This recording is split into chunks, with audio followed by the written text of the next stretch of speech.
Hey everybody, how's it going? Hope y'all are doing well. I have, another video to make really quick. We got the Sunday paper today. It was there early in the morning, so no problems with all that. But I kind of just wanted to go over, the front page. There's different sections.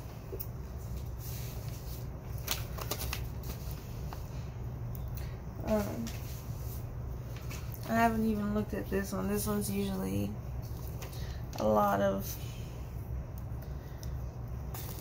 funny business sometimes goes on the essay ink section.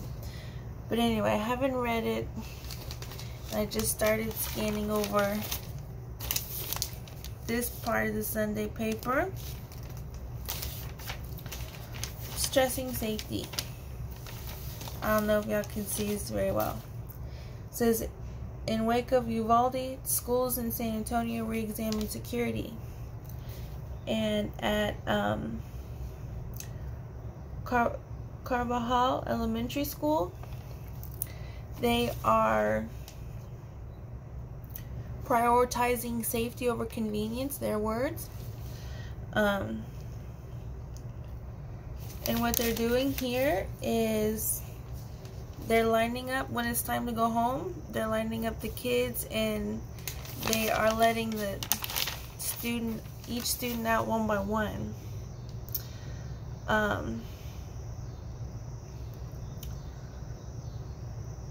They spot their family's car or a parent waiting outside, then walked them to their destination.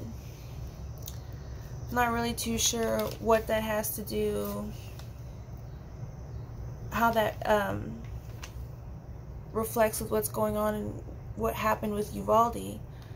I think the huge problem there was that the parents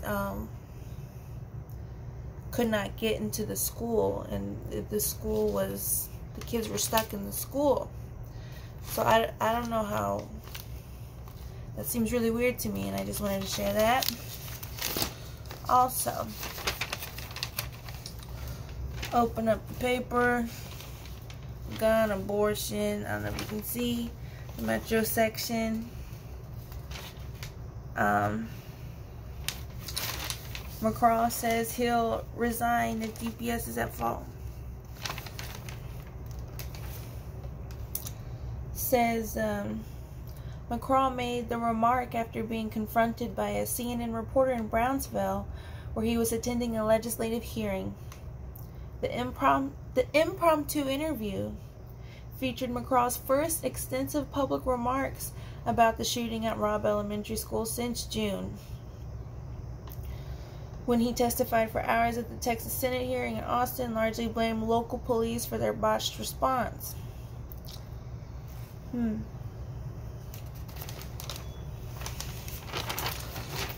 I guess he might resign. I don't know. Is that the worst that's going to happen?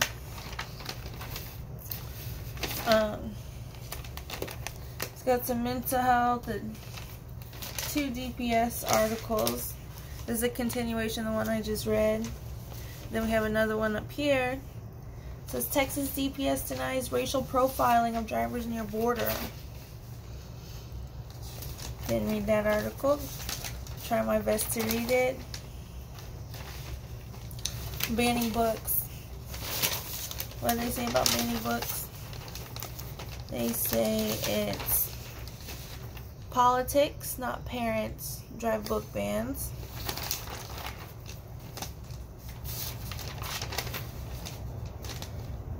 I have to read that article. It's a really long article. It's this whole page over here. And then we got this one. Talks about, I haven't read this article,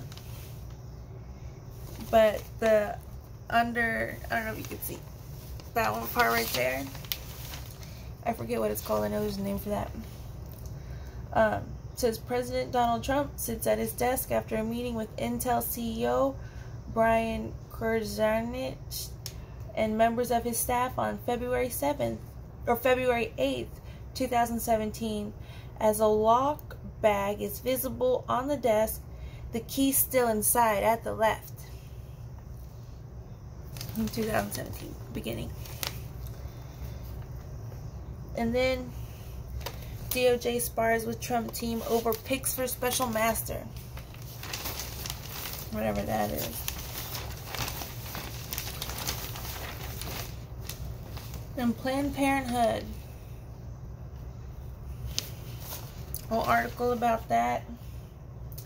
It maps new strategy. And on the next page, or a couple of pages after that, there's a 9/11 tribute.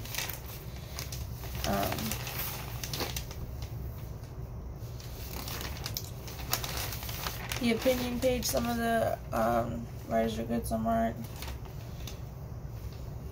Oh, over here. Chief Justice defends High Court's legitimacy.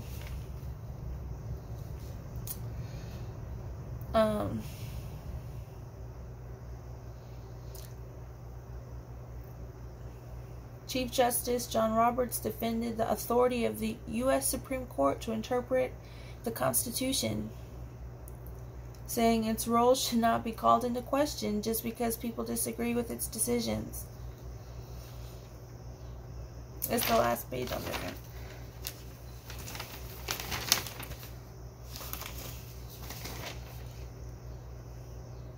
When asked to reflect on last year at the court in the first public appearances, the Supreme Court overturned Roe v. Wade, Roberts said Friday he was concerned that lately some critics of the court's controversial decisions have questioned the legitimacy of the court. That didn't happen in 2016.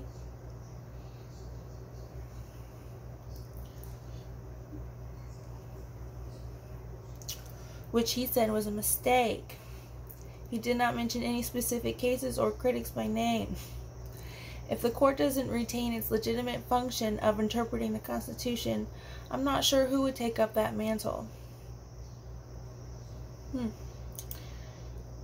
You don't want the political branches telling you what the law is, and you don't want public opinion to be the guide about what the appropriate decision is. Roberts said while he was being interviewed by two judges from the Denver-based 10th U.S. Circuit Court of Appeals at its conference in Colorado Springs. Anyway, that was the front page section. They had a cool thing on, I guess, horse sanctuaries. Talks about, what is it, Meadow Haven Horse Rescue and Sanctuary. It's in Smiley, Texas. It's over an hour and a half away. I would have loved, they say they take volunteers. I would have loved to volunteer for something like that. Like, really nobody's gonna bother me. I just gotta take care of some horses. In my situation right now, I think I could do that. But again, it's over an hour and a half away. Anyway, there's other cool things in the paper. There's a whole bunch of distilleries. Again, there's a lot of stuff goes on there.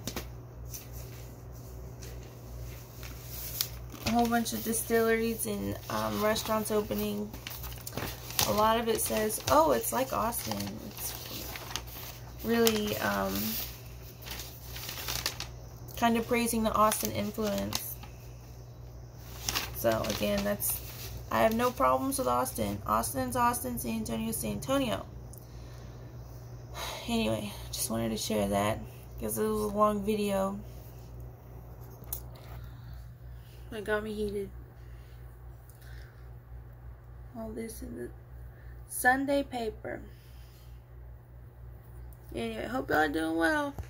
I might post this, I might not, because I'm all jumbled up what I'm talking about. I might post it after I actually read the articles. Anyway, hope y'all are doing well.